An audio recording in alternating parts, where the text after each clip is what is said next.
గారు 80s 90sలో చిరంజీవి గారు block buster న్యాయం కావాలని ఒక సినిమా వచ్చింది.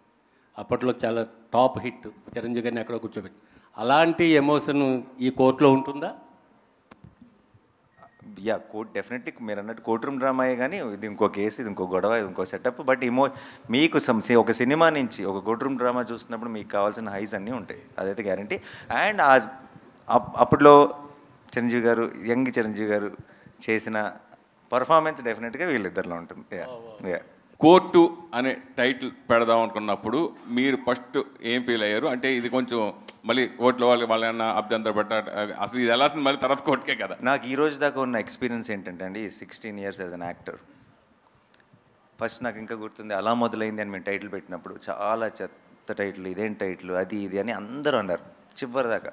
నేను ఒక్కడనే బాగుంది లవ్ స్టోరీకి అని అనేవాడిని, నందిని కూడా అనేది. అండ్ అందరు ఒక్క పాజిటివ్ రిమార్క్ లేదు. అండ్ ఆ తర్వాత సినిమా సూపర్ హిట్ అయింది.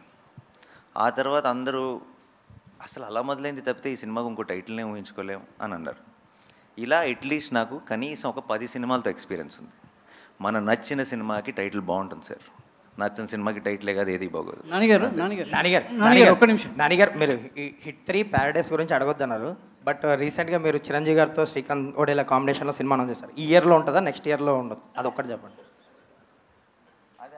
నెక్స్ట్ ఇయర్ అండి నానిగారు. అంటే జై భీమ్ లాంటి ఒక సినిమా సూర్య గారు చేయడం వల్ల ఆ సబ్జెక్ట్ కావచ్చు అదంతా కూడా ఒక ఎలివేట్ అయిపోయింది. సో అఫ్కోర్స్ ఇప్పుడు దర్శి చేసినా కూడా ఆ కథ అనుగుణంగా దర్శిని ఎంచుకున్నారు. అదే క్యారెక్టర్ మీరు చేస్తుంటే ఈ సినిమాగ్రాఫ్ ఏ స్థాయిలో ఉండేదని మీకు సినిమా చూసిన తర్వాత? లేదండి, సినిమా చూసిన తర్వాత దర్శి కాకుండా ఐ డోంట్ థింక్, నేను అది హ్యారగెంట్ స్టేట్మెంట్ కాదు. ఎందుకంటానంటే ఒక్కొక్కరు ఒక్కొక్క బ్యాగేజ్తో వస్తారు, ఒక ఎక్స్పెక్టేషన్ బిల్డ్ చేస్తారు మీలో. ఆ ఎక్స్పెక్టేషన్ సినిమాకి అగెన్స్ట్ అవ్వచ్చు. సమ్టైమ్స్ మీరేదో ఊహించుకొని అది మ్యాచ్ అవ్వకపోతే సినిమాగా ఎంజాయ్ చేయడం మానేసి మనం దాన్ని జడ్జ్ చేయడం వల్ల. కోర్టుని 100% దాని పొటెన్షియల్ని మీరు కంప్లీట్గా ఎక్స్పీరియన్స్ చేయాలంటే ఇండియాలో ఉన్న ఒకే ఒక యాక్టర్ దర్శి మాత్రమే ఆ సినిమాకి. యా. దీప్తి గారు